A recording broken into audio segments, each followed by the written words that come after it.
Thanks for coming, everyone. And what we're going to do is take these soils and look at them, since this topic was corn, soybeans, and wheat, and we're going to look at them, even though all the two we're going to use says soybeans. We're going to look at them and say, well, what would we do differently in terms of one to the other, and what might be some things to consider there. And yes, it is true that I was telling Colleen that the clients down in our area, sometimes we'll have start at, say, 9 o'clock in the morning and have lunch, and then still at 3 o'clock in the afternoon, we'll be talking about the same soil sample we started on that morning. So, you know, there are some things to say, but we're going to try to cover 2 in 50 minutes. And if we get done sooner, that'll just give more time to answer questions. I just hope I get done in that time period. And I don't know for sure what I'm going to say about this in terms of the soil samples until we get them up there, but let me just talk about first, what do we look at? When a soil test comes, if you send us a soil test, what's the first thing I'm going to look at? I'm not going to look at the pH. Oh, I finally will, but pH is not the first thing I'm interested in. That's what a lot of farmers say. Oh, you know, what's the pH? Well, Dr. Albrecht used to always tell us, if you get everything else right, the pH will be right. pH is not an effect. pH is not a cause, it's an effect. Everything else there, pH is going to be where it needs to be. Second thing, what am I going to look at? The first thing I want to see is what are the percentages of calcium, magnesium, potassium, and sodium. Because those percentages start to tell you whether that soil has the right physical structure or not. Once I look at that, the next thing I want to see is the exchange capacity. Exchange capacity of that soil. Somebody asked me this morning, what's the exchange capacity? Well, that's the amount of clay and humus in that soil. Both of those have a negative charge, and they attract the positively charged elements. What are the positively charged elements? Well, calcium, magnesium, potassium, sodium, but also iron, copper, manganese, zinc, the various metals. The ones that don't attach to the clay and humus, don't attach to the clay particle, some would be held in the humus, would be the anions, which would be nitrogen, sulfur, boron, molybdenum. And while we're on this subject, I might not say it any other time, and that is, we encourage people, do a soil test and don't tell us whether it's good or bad. Let us tell you what's good. Well, one farmer sent samples on all of his farm, and when I started out, I said, well, let me start with what I'd say is the worst soil first. And when I told him what his worst soil was, he said, no, Neal, that's not the worst soil. I'm sorry, when I told him that, it was just exactly opposite. I said, let's start out. Let me tell you which one is the best. And it was an alfalfa field. And I said, this ought to be your best field. He said, no, it's not. It's my worst field. And I said, are you kidding me? He said, no, Neal, that is absolutely the worst field I have. But looking at that soil test, it looked like it was the best field. And let me tell you something, he pulled it right. He pulled the test correctly. So when I looked at it and he said it was an alfalfa and he said it was the worst field, I said, well, are the plants stunted? Yeah. When you go out there and cut your alfalfa, do you get leaf drop? Yeah. Well, we didn't check for molybdenum. We don't check for molybdenum unless you pay extra for it, because cobalt and molybdenum adds a 50% more to the price of a test. And a lot of people, that's not their problem. So as a consequence, we didn't check for molybdenum, but when I asked him that was classic molybdenum deficiency.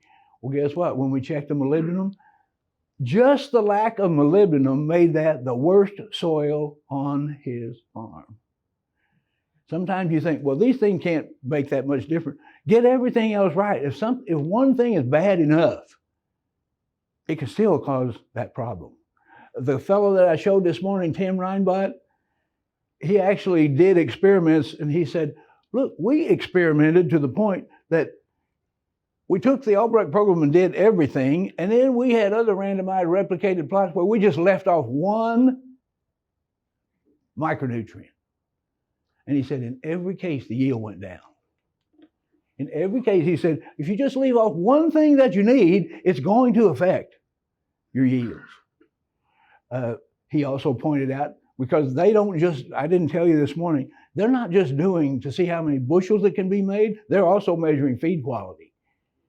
And he says, look, you just leave one thing off and it shows up in the feed quality as well. Okay, now corn fertility for corn, wheat, and soybeans. Well, let's get to the, see if I can't do this right. Okay.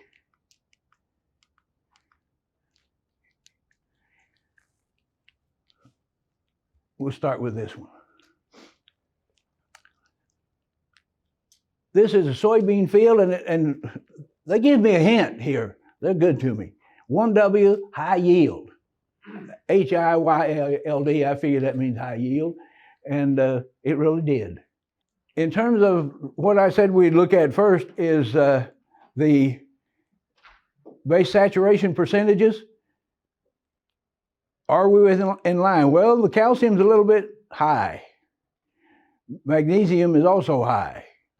Well, when I say magnesium is at least within 10 to 20, but with an exchange, anything above an 8.7 exchange capacity, maximum magnesium should be 12%, and that desired calcium magnesium percentage there shows the ideal here is 68 calcium and 12 magnesium. Does that mean you got to have that? That's a target to shoot at.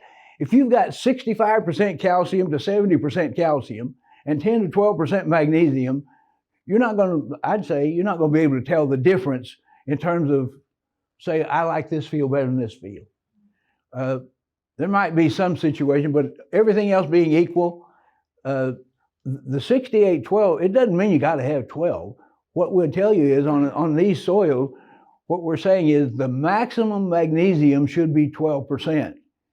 Minimum ought to be 10%. So minimum is shown right here, 10%, but the maximum is 12.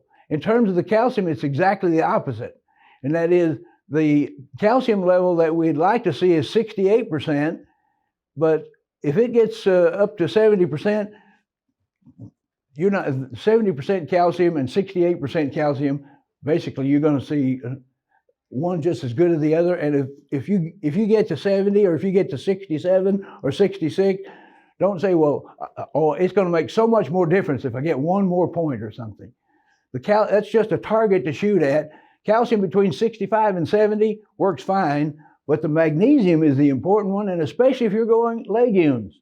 Soybeans, any soil that has above 12% magnesium, you're growing soybeans on it. I'm going to just make this overall general statement. It's costing you at least 10 bushels of soybeans to the acre. One of the first clients I started with in southern Illinois, soybeans was one of his major crops. And we started out, he had 20% magnesium. On that 20% magnesium, as we brought the magnesium levels down into the teens, it took less nitrogen to grow the same bushels of corn. Didn't make a bit of an effect on the soybean.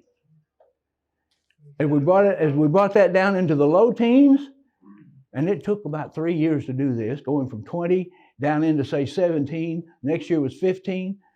The next year he was below 12. His soils were in the 12 to 15 exchange capacity.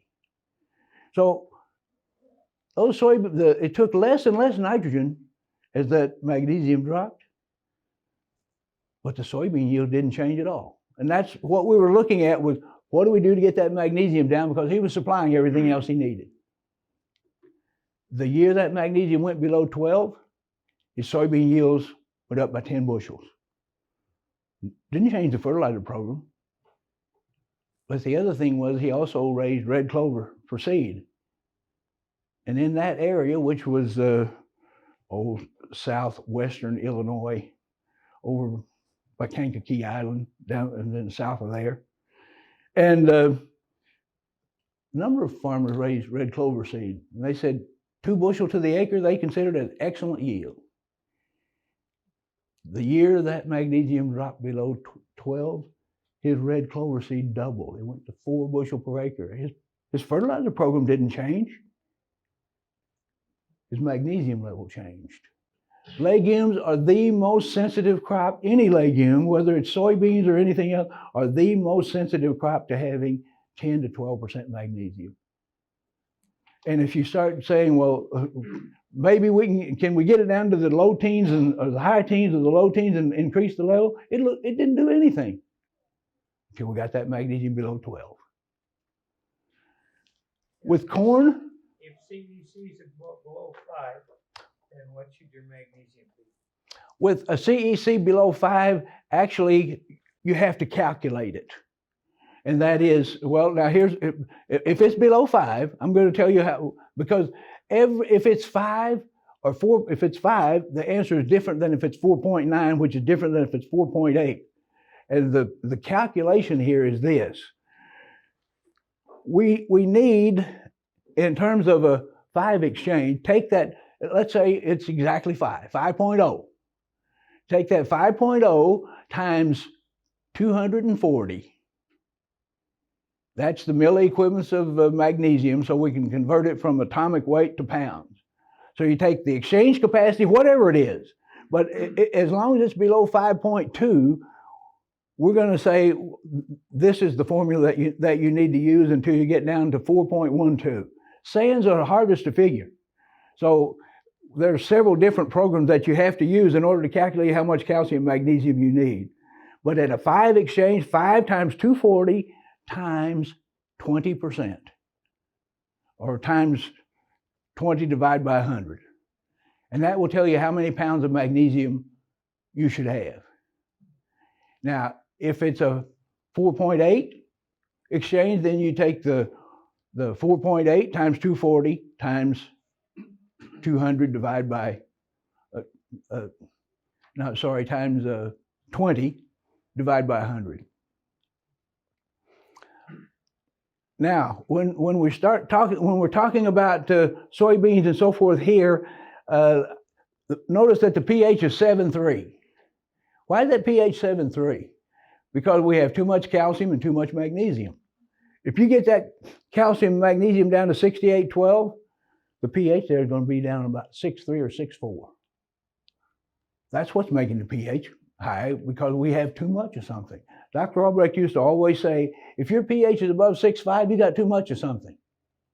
If you have too much of one thing, you got too little of something else. But you can't have too much of everything, because the soil only holds so much. So he said, take a look and see what you're missing. If you have a deficiency, take care of that first. After you've taken care of your deficiencies, and here we don't really have. The potassium is at the high side, 5%. Magnesium's too high, calcium's too high, sodium is above the 0.5% range. So here we've got too much, and we've already corrected all the deficiencies, except one, that will have an effect on this. And that is, when we have that much too much, the only thing is, what do we do to get that out? Well, calcium, you can remove calcium 2 ways. You can get calcium out by applying, as long as the calcium, in terms of calcium, if you have an excess, as long as it's excess, then it takes 2 pounds of sulfur to get 1 pound of calcium. So when we look down in terms of the calcium level, we'll take a look at that in just a minute. Well, let's do it now. In terms of calcium, we've got 118 pounds more than we need.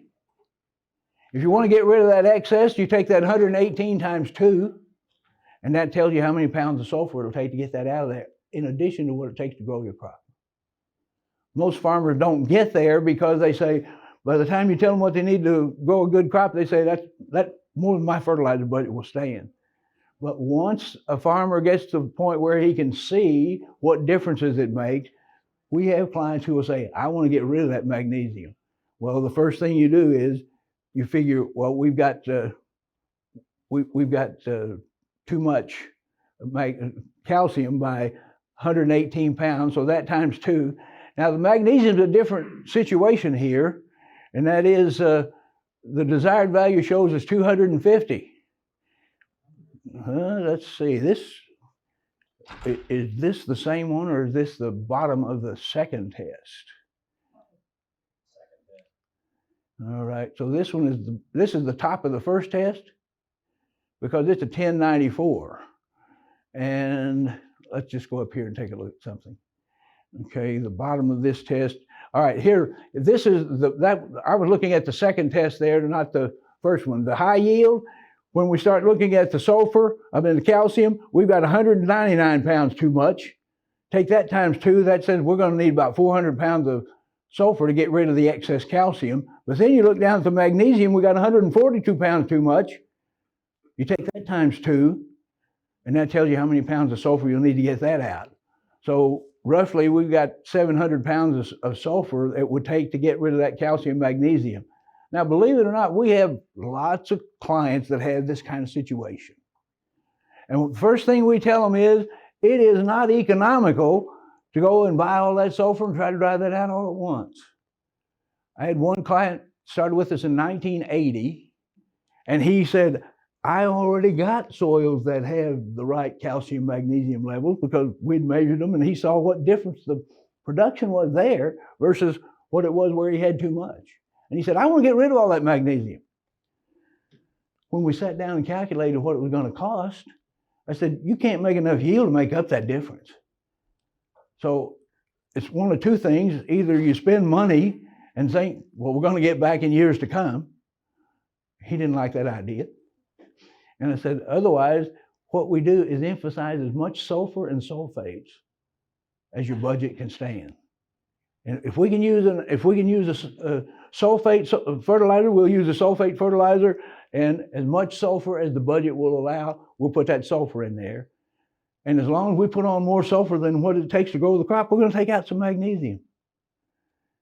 It took 15 years, from 1980 to 1995, to get those soils. Now, some got there a little bit before others, but the big thing that he had done was he was looking at, when he limed, he had lime according to pH. And dolomite lime raises pH faster than calcium lime. And dolomite lime in our area was cheaper than calcium lime. So he said, as far as I knew, all these years, when I put on limestone, I was doing a good job. Put on that dolomite and it raised the pH, it got it up there where it needed to be. But then when he saw how much extra magnesium he'd put on, he said, man, I'd have been a lot better off if I'd have left that off and paid attention to more of the calcium side. Well, it's already too late, you got it. So it took 15 years to get that out. But the point is, as he emphasized sulfur and sulfate, he finally got, on the whole 4,000 acres, he finally got that magnesium out. People will tell you can't do it. Yes, if you measure it correctly and work at it, and it can take time, but here's the thing. He got that calcium down, he got calcium where it should be, and he got the magnesium down between 10 and 12. After he corrected the calcium, he still had all that extra to do that took 15 years after he corrected the calcium. But then, about 5 years down the road, I came in one day with this soil sample and sat down and I said, well, we need to do this and this and this, and I got a few fields here. You're probably not going to like what I have to tell you. You need to put some magnesium on. Now, think about this. If you've got a soil that has an exchange capacity of 11, essentially, rounded off, that's 11. Now we go down and look at the amount of magnesium in there, 457 pounds. That's not what we need, though. We only need 315 pounds. Well, every year you grow a crop there, on average, you're going to take, if you're growing corn and soybean, you're going to take somewhere between 40 and 50 pounds of magnesium out. It's not going to be very long when you push that magnesium down to 12 until it gets below 10. And when it gets to below 10%, now all of a sudden that's going to hurt you and you're going to lose 10 bushel of corn down on the low side just as soon as you drop below 10% magnesium. It's not going to, doing this is not meaning we're done. It's meaning we got to make sure that we keep the levels where they ought to be. Now, that fellow today has about 5,000 acres. He's been with us since 1980. He took his soybean yields from about 40 to 50 bushel up to 55 and 60 bushel, and it stayed there. And then finally, when we got up to the point where we got his magnesium down, well, he could get some 65 bushel beans, but he really wasn't making that much 70 bushel bean. And I'd come and make recommendations for him, tell him what he needed to do. But this guy always liked to think for himself, and he liked to, whatever you told him, well, I'm going to use that, but I might use a little more of this and a little less of that, and so forth. And that's all right. You're the boss. I'm an advisor. You're the manager. But then, about 2014 or 15, he said, Neal, why am I not making the kind of soybean yields that Gary's making? He's been on this program less time than I have. And I said, the reason you're not making the soybean yields that Gary's making is because you won't listen to me. And he said, well, what? I'm doing what you said. I said, you're doing everything but one thing. When we tell you need to put on nitrogen to make more soybeans, you won't put it on because you say, oh, those soybeans get 70% of the nitrogen from the air. We don't need more nitrogen to make beans. And I said, until you put that extra nitrogen on, you're not going to get any higher bean yields. Well, guess what? He put on the nitrogen and he said, okay, make a recommendation for me. I want to make 85 bushel soybeans. I said, well, you can make 85 bushel soybeans on most of this area, but without some magnesium on here and here, you're not going to make it. Well, he put on the nitrogen and the magnesium, and nitrogen is hard for a lot of soybean growers to believe because it takes 5 pounds of nitrogen to grow a bushel of soybeans. I don't mean you got to go buy that, but that's what it takes to make a bushel of soybeans. If you're going to make 60 bushel soybeans, you got to have 300 pounds of nitrogen from somewhere. And I only know of one man that ever grew 60 bushel beans on any kind of acreage. He had 300 acres of soybeans. He made 60 bushel every year, and he never applied nitrogen. But he was on the other side of the levee, and he got got new soil deposited every year. He consistently made 60 bushel beans without adding nitrogen. But even A&L Labs out of Memphis, Tennessee, in their manual back in the 1970s said, we don't know of one farmer that makes 60 bushel soybean without adding some nitrogen. Now that's in our area. If you get up into Iowa, some of these guys that's got 7.5% humus, there may be a few that'll make 60 bushel bean without adding any nitrogen. But you don't find very many places that have 7.5% humus either. So I'm not saying what we do, the first thing is when we're looking at, say, 80 bushel soybeans, 5 times 8, that's 400 pounds of N.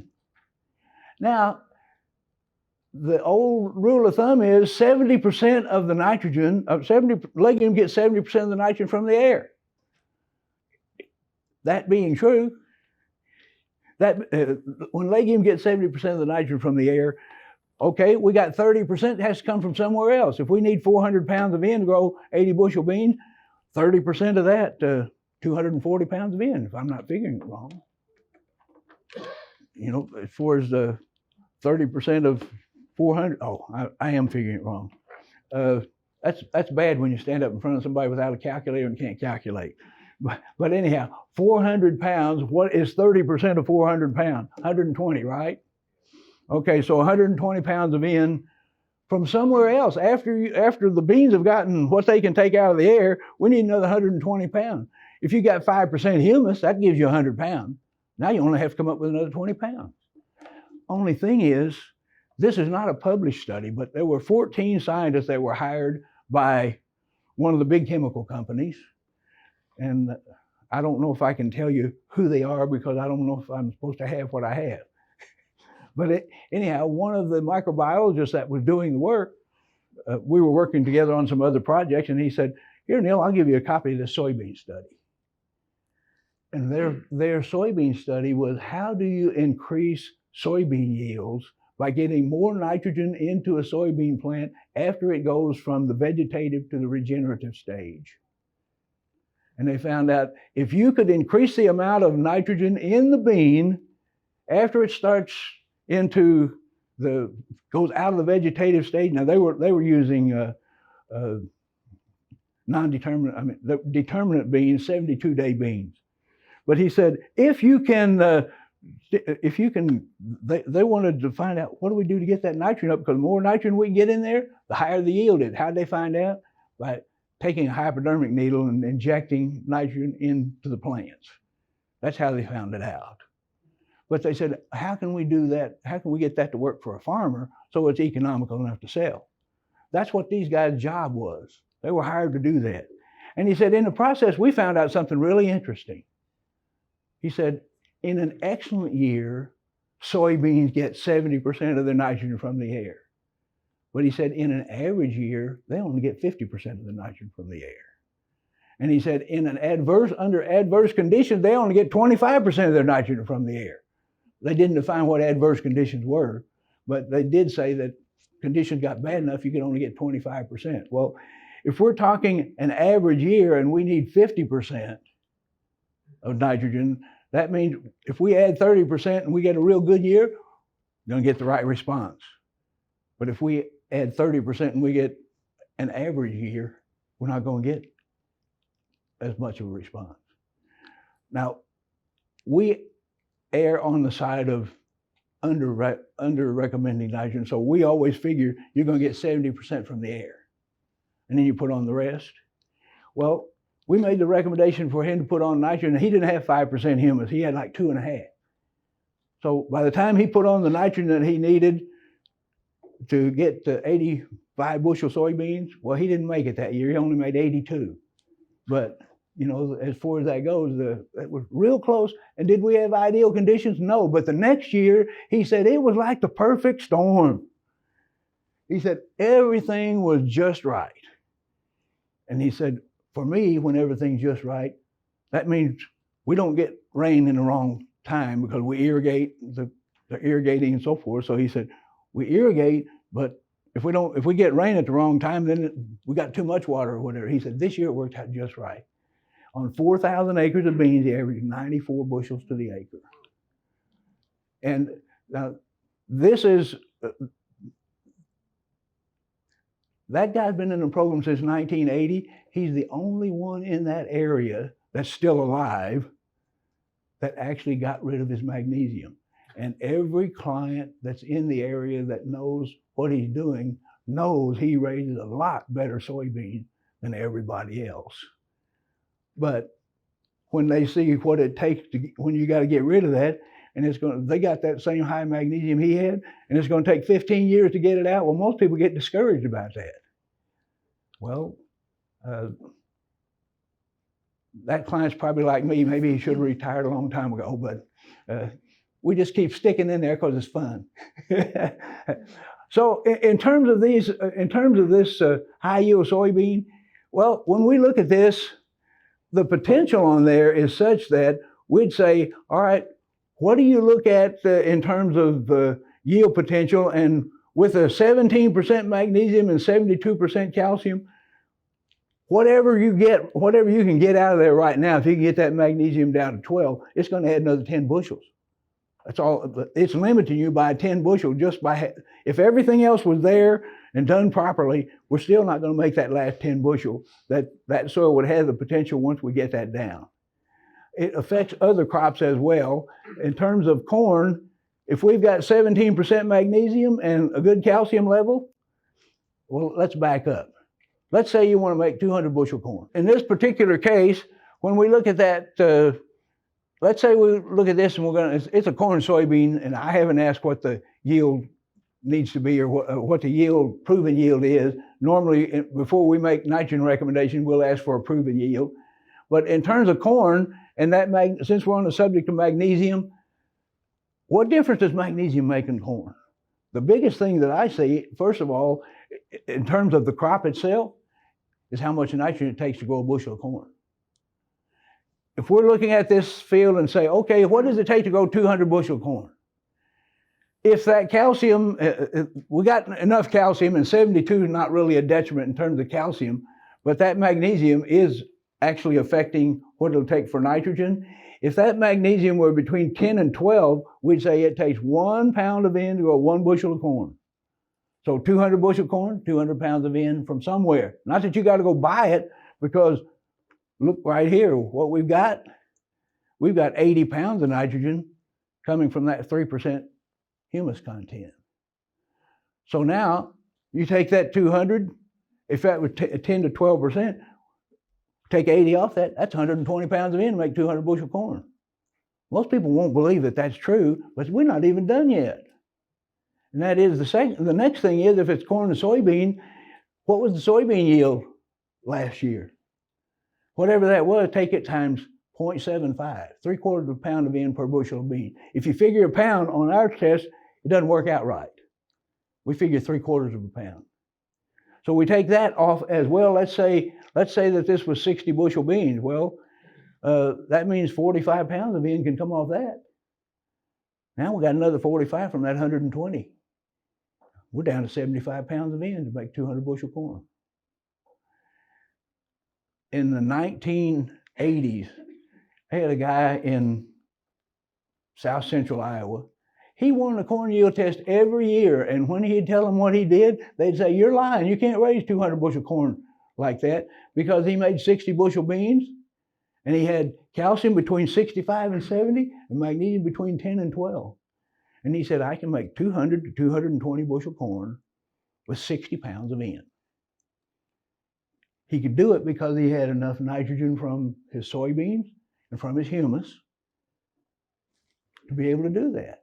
And he did it consistently because all he did was keep on fertilizing to keep his levels up. In terms of this soil, because it's at 17.41, well, let's start up the chart. And that is, if you've got more than 12% magnesium, if it goes from 12 up to, say, 14.9 in the 14% range, it takes 1 1/4 pound of N to grow a bushel of corn. If you go between 15 and 18, it takes 1.35 pounds of N to grow a bushel of corn. If you get up to 1.4, if you get up to 18, 19, it takes 1.4 pounds of N to grow a bushel of corn. If you get above 20, it takes 1 1/2 pounds of N to grow a bushel of corn. And on the other side, on these clay soils, if you get below 10, it takes 1 1/2 pounds of N to grow a bushel of corn, just as soon as it drops down into deficient magnesium. Now, this is what we found. It isn't just a matter in Missouri. It's a matter of Missouri and Iowa and Illinois and Michigan, and also corn in New Zealand, corn in South Africa, wherever it is in the world. We use the same rules everywhere. And they work as long as we get a good soil test. They work the same. So in terms of nitrogen, magnesium on corn has a significant effect on nitrogen. I don't know what the effect is on soybeans, that just as soon as you drop below 12 into the 10 to 12 range, you get 10 bushel more beans. I think I know the answer, but I haven't proven it. I think the answer is when we get that aeration, now the microbial population can do a much better job of taking care of increasing that yield. That's just what I think. I don't have anything to prove that. In terms of wheat, the only time magnesium seems to make a difference in wheat is when you get to extremely high yields. If we're looking at raising 50 or 60 bushel wheat, magnesium doesn't seem to have any effect on the amount of nitrogen you need. But we have some clients in Europe that raise 200 bushel wheat. We have one client in New Zealand on feed wheat raises 250 bushel wheat. Now, they have, but in those cases, they have to put on at least 2.5 pounds of nitrogen per bushel of wheat. Now, when I say that, I don't mean you have to buy it, but I mean you got to have that much. You subtract what you got from any legumes that you had the year before, subtract what you got from the humus content, and there's one other thing we haven't mentioned yet, and that is if you do a deep nitrogen test and see how much nitrogen is actually still there from what's been applied over the year, we take that off pound for pound. Pound for pound. How deep do you go? Well, in terms of over in New Zealand, they only go about 2 feet deep. In Nebraska, they'll go 3 feet deep. And in Nebraska, what we've found with corn, We had one client that started with us, had 1,500 acres of corn, and when we did his tests and so forth, his soils were such that we said, well, some fields are going to take as little as 80, some fields are going to take 100 pounds of N for you to make 200 bushel corn. Well, the reason being, we took all that nitrogen that was in that 3-foot sample and subtracted that off in addition to the other thing. And he made 225 bushel corn that year. And he said, I've never made 200 bushel corn before. Never. But the next year, some of his soils, he grew corn on corn. When we came in and took the deep, there was almost nothing there. He used it all up. If you thought, well, I'm just going to go back and do that again, that way it was going to cost him about 40 bushels of corn. So you, in terms of just making an assumption, well, because we did it this year, we can do it again next year. If you have the nutrients there, you can. But if you don't, it's going to cause a problem. All right, in terms of sulfur, if we're looking at corn, we'd tell you, first of all, we need to know your proven yield average. And then, once we know your proven yield average, that tells us how much, when we do all these calculations, how much nitrogen you're going to need to use. Once we know how much nitrogen you're going to need to use, then we calculate how much sulfur you need to use. And this is going to be way more than most of you ever hear. But what we find is to get the sulfur if you go out at tassel, take the ear leaf and send it in. If you don't get this much sulfur in, sulfur is going to show as a limiting, if not the limiting factor in your corn at tassel time. And what we find is for 200 bushel corn, it takes about 80 pounds of sulfur, whether it's in the sulfate form or elemental form. Now, here's the factor. What we say is for every 4 to 5 pounds of nitrogen, you need 1 pound of sulfur. What are we told? Basically, what's being said in the literature is 10 to 1.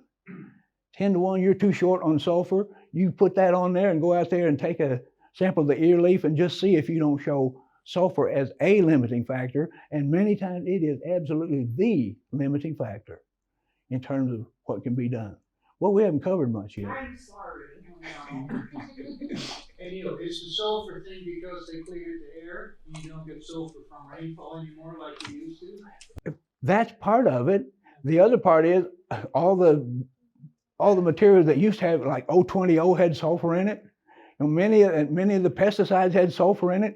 We just eliminated sulfur in so many different ways. But I think the high sulfur coal was probably the biggest reason that we need to pay attention to it, and used to think we didn't, because we're just not getting enough sulfur. To me, the two most limiting things in agriculture in the world, including the United States, is calcium and sulfur. We're not using either one of those to the extent that we ought to. Now, in the Midwest here, where people lime and so on and so forth, calcium turns out not to be such a limiting factor unless you've got big, heavy clay soils that have a high pH but still don't have at least 60% saturation of calcium. That's the kind of soil we grew up on. The other part, in terms of sulfur, calcium and sulfur are the two biggest limiting factors. The next thing that we see is boron. Boron is hard to keep into the soil, and if you can put boron on without a phytotoxic reaction, phytotoxic meaning when you put it on, it's going to kill something real quick, or else you get by with it. When I first started working with growers in our area, many of those areas had 0.4 parts per million boron, and we needed to be at 0.8. We'd recommend that they put on 4 pounds of actual boron to the acre. That won't stand up in court. We don't do that anymore. Now, I didn't get taken to court, but it won't stand up in court because they start reading all the other literature. But this, I want to tell you, we only recommend 2 pounds of boron. But you'll find there are a number of clients that we have that put on 4 pounds of boron right before planting time. It works great. as long as your calcium levels are in the 60s or higher, and as long as you don't double spread. When you get that overlap on a double spread, now you got 8 pounds of boron there. That's asking an awful lot. But you know what? When your calcium and magnesium is right, we have a number of clients in southeast Missouri that on lighter soil, like from 8 to 12, their calcium and magnesium levels, we can get them right just by putting on dolomitic limestone, the right amount. And what they found was, even where they had the overlap and had 8 pounds of boron, still didn't hurt. When does boron hurt you? If you put on too much boron and you got a corn crop, when you get 3 cool, damp days in a row. Same kind of a situation that shows a phosphate deficiency. The first day, it'll turn yellow. Second day, it'll turn white. The third day, if it doesn't slough off and die, you got it made. But if it sloughs off, it's not coming back. The thing about it is, this one farming operation, 2 brothers, and they had a belt. They were putting on 4 pounds to the acre, and they had a belt come off the spreader. And they were putting all the fertilizer right down between 2 rows. As near as we could figure, that was 14 pounds of boron to the acre. Their father, University of Missouri, says you don't need trace elements to grow corn. Their father was a big supporter of University of Missouri. He told, you guys are wasting your money. University said you don't need trace elements. Well, when that happened that day and I came down, they called me and I went down and he happened to be there and I asked him if he'd keep an eye on that. He said, you can bet I will. Well, next time I saw him, I said, by the way, how's that corn doing? He said, it's just taller and greener than all the rest. Even at 14 pounds of boron, because remember, they didn't have what most soils had. They had the right amount of calcium and the right amount of magnesium. Just saying, you can get by with more once you have the ability that just gives you a buffering capacity is the only way I know to explain it. Okay, we've got 5 minutes, all right. Maybe we ought to just stop here and say, does somebody have a question or something, and go about that, because there's a lot of things you didn't get answered in this time period. Yes, sir. Yeah, sulfur comes in many forms and other products. You can't just say I want sulfur. So what do you recommend? Well, in terms of sulfur, what we recommend is that you get a good water-soluble sulfur. Now, water-soluble does not mean that you put it in water and it just dissolves like that. But what you need is a sulfur that has more water molecules in it in the chemical chain. So it's I don't sell fertilizer, so I'll just tell you basically the one that we get now, the only one we can find as a general in the world that's just about everywhere is Tiger 90. Tiger 90 sulfur will work just fine. It is not that you put it out there and in 2 weeks you can't find it. You can go out there in a month and still find those little half BBs in places. But if you put that on, in terms of wheat, if you take Tiger 90 and blend 10 pounds of Tiger 90 sulfur in with the last nitrogen application on wheat, I had a client that actually this happened. We were there delivering recommendations for soil results for corn and soybeans, and they were putting the last nitrogen application on the wheat in the spring, and we'd recommended 10 pounds of sulfur to go in there. Well, the last load, the fertilizer company ran out of sulfur. So the guy spreading the sulfur stopped me. He said, well, we're going to put the nitrogen on, but this last load doesn't have any sulfur in it. They ran out of sulfur. That was just enough. They finished up. That's all they needed. I got a call the next week, and he said, when you get a chance, come by and take a look at this. So I went down, and we drove down to the wheat field, and he said, look at that. He said, if I didn't know better, I'd think we didn't put nitrogen on that last 20 acres right there. But he said, I know we put the nitrogen on. He said, remember, that's where we ran out of sulfur. Well, we're at a big ditch in between. I'm glad you guys up here say ditch too. Down in our area, a lot of people don't say ditch, but we grew up in looking at ditches. That's the one you dug to drain things with. But in terms of the big ditch there, so we had to drive. I said, have you gone over to look at it? No, he hadn't. We drove down, got across the bridge, came back, walked out in that field. If it's a nitrogen deficiency on wheat, it shows up in the oldest leaves first. If it's a sulfur deficiency, it shows up in the youngest leaves first. The old leaves were green. The new leaves were yellow. That's in 1 week. That elemental sulfur was already in that wheat in 1 week. And it's the same, it's true for corn as well. If you need sulfur in corn, we can see sulfur difference in corn in 7 days. When somebody tells you, oh, sulfur, it takes a year to work or whatever, maybe if it's rock sulfur, but if it's a good water-soluble sulfur, it works in days. Any other question? Yes, sir. Can you convert percents to parts per million? Convert pounds to parts per million? Yeah. Percentage to parts per million? Well, actually, the percentages there tell us what we need to have in terms of calcium percentage-wise. But normally, what we'll have when we start talking about this, it will show the milliequivalents of calcium, magnesium, potassium, and sodium. And so what you do is, let's say here we've got an exchange of 10.94, but we want that 68% calcium. How many pounds is that?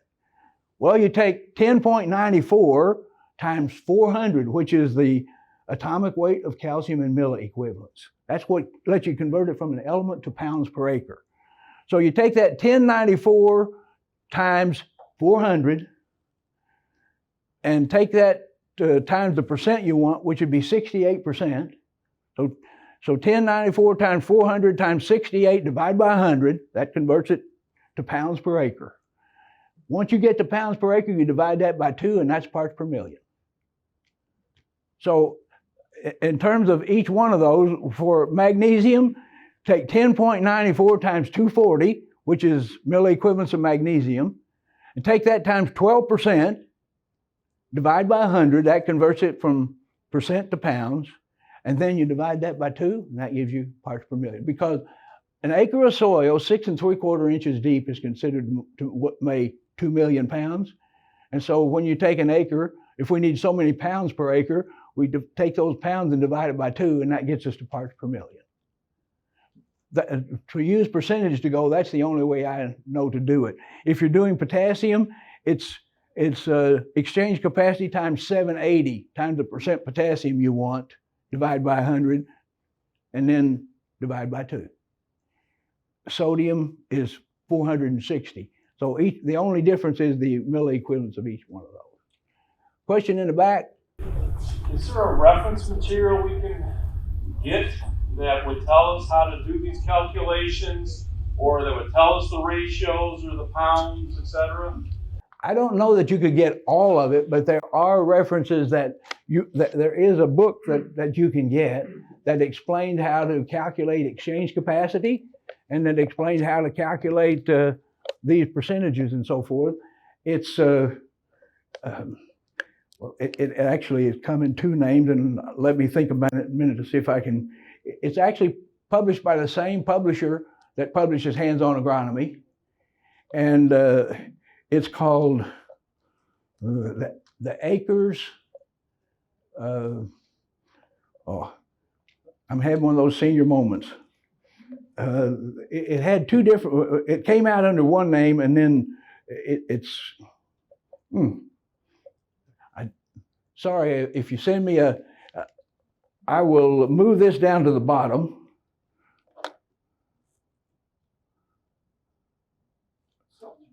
Right there. If you contact me at the phone number or kinseyag.com or Neal Kinsey, Neal at kinseyag.com, if you'll send me an email, I'll get you the name of that book, because right now I can't get it to come to me. But now I remember it. An Acres Primer, Primer. An Acres Primer. And that explains in that book, now it's in one of the chapters there, that'll tell you what it means for exchange capacity and so on and so forth. It's not a secret thing. I tell people I don't have any secrets. Yes, sir. Applying nitrogen to soybeans, recommend that later in the year or pre-plant or For soybeans? nitrogen for soybean, actually what we recommend to our clients is figure out everything else, and then whatever nitrogen you still need, use ammonium sulfate at planting time. Because we need 60 days for that nitrogen to give its major push. But that soybean, while it's little, and it's just barely growing, not just soybean, any plant, can take up ammonia and convert it to nitrate right inside the plant. So it's not going to start, if you put ammonia on, it's still going to get the nitrogen it needs in those first 16 days, because rhizobium bacteria doesn't work for the first 16 days. So whatever you got in that soil or whatever you put there, but even with the ammonium sulfate, that small soybean can get what it needs. And then what happens out there when it finally converts into start trying to make beans, that's when we really want that push. And we tell people put it on as close to planting as you can do it. If you're trying to apply it ahead of time and you don't plant until 2 weeks later, you're probably going to get your push too soon.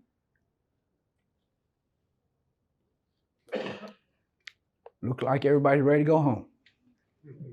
I see a hand there. Yes? Thiazole. Thiazole. A good sulfur or? Thiazole? Thiazole is ammonium thiosulfate, and it is a good source of sulfur. We have a number of corn growers that will save their last 40 pounds of N until tassel time.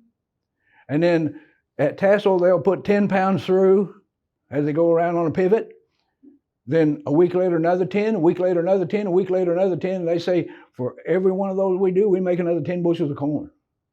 Just saving the very last so that you be sure you don't run out of nitrogen. That was my second question. Later on, the later the better. As far as that, what I would say there is, are we getting, as far as that, let me try to answer it this way. We also have corn growers and even seed companies that will recommend that 40 pounds of N. And as long as you can get a safe into urea so it doesn't just convert real quick, or used to ammonium nitrate was what we like to use. And we'd save that until tassel time and come in and fly that on with a plane. And every one of them would say, we'll make 30 to 40 bushels more corn just by doing that, by saving it to the very end. So what I'm saying to you is ammonium thiosulfate works at the same speed as ammonium sulfate. If you're using small amounts, then you can get a response at the end. Is it all the nitrogen or is a part of it the sulfur? I think a part of it's the sulfur as well as the nitrogen. So what we'd say is if you're going to use ammonium thiosulfate and use it as your major source of nitrogen, we tell every corn grower, put your ammonium sulfate on at planting just like we tell. Now, this is as long as your pH is below 7.5. If your pH is above 7.5, ammonium sulfate breaks down just as fast as ammonium nitrate. So there are some caveats that we have to consider there, but that's about as close as I can answer your question. We use ammonium thiosulfate just like we use ammonium sulfate, but one thing to watch out for. When you use a large amount of ammonium thiosulfate, go out and look at, do you have white roots or brown roots? And if your roots are brown, you're burning it a little bit. And that's one of the warnings we get from people that use a lot of ammonium thiosulfate. Sometimes you burn the roots. Yes, sir. Do you think tassel then is the cutoff? Anything after that's too late with UAN? Let me get a little closer. So if you're using liquid UAN, would you consider tassel time being the cutoff? Or if you're doing a lot of spoon feeding, what's too late? What would knock it into the plant? If you're using ammonium sulfate? What's blended with UAN? Let me get back and hear your question one more time. Just liquid side dressing with UAN. Side dressing with UAN? Yeah. Would you consider tassel to be the cutoff? Anything later than that would be too late to get in. Oh, okay. If you're side dressing with UAN, when would be the cutoff date? What I would prefer if we're using UAN is that we put it on after about the first 30 days, because it takes about 30 days to get your major push from UAN. And so that gets you right into that same 60-day category for when that corn starts to grow really quickly is when we feel like you're going to get the most push from it. Now, would you still get a benefit later on? I would say that as long as you're saving that last 40 pounds, could you put it on a little bit earlier? Well, I don't know if that's too fast a reaction or not. Here's the thing that I'd tell you would be your test, and that is when that corn tassels, at whatever time you put it on, when that corn tassels, go out there and walk through the corn and look at the bottom leaves. At tassel, they all should be green all the way to the bottom, or you got a nitrogen deficiency. But that nitrogen deficiency can show up within the next 4 weeks. So keep walking through that corn, and if you start to see a nitrogen deficiency, then you needed more nitrogen from then. But after you finally get to the point where the corn at the point where it's going to start going ahead and dying anyway, when you get to that point, count the number of leaves that are showing a nitrogen deficiency from any one that has a yellow V in the tip all the way down to the last leaf, even if it's dead and you can't see it. If that's 3, 4, or 5 leaves, you're 10 pounds in short for every leaf that shows a nitrogen deficiency. If you catch that before tassel and put that 40 pounds of N on, you don't lose anything in terms of yield, because all the leaves below the ear is building the stalk. The leaf from the ear on up is putting the grain on your corn. And if you can catch that before that nitrogen deficiency gets to the ear leaf, it's not too late. You can still make those bushels of corn. And basically, if you got calcium, magnesium right, for every leaf that you show nitrogen deficiency, you're losing 10 bushels of corn. 10 pounds of N. It takes a pound of N for a bushel of corn when it's right. And even if you got excess and it takes a pound and a half, if you show 3 leaves, you're losing 15 bushels of corn just from nitrogen deficiency. So what we tell all of our clients is, go out there before tassel, start walking that corn and see if you see any nitrogen deficiency. And if you do, what's going to happen is, unless you put the nitrogen on there to make up the difference, and what I tell my clients, if you see 1 or 2 leaves before tassel, at least figure on putting that extra 40 pounds of N on some way if you can get it on there, because it'll pay you every time. We've had seed companies that call and say, we did it and it works. Okay, I bet we're finished, huh? Well, you gotta catch a flight. So. And I know some people are gonna want to grab you solo. Well, thank you, Neal, so much. Thank you, everybody.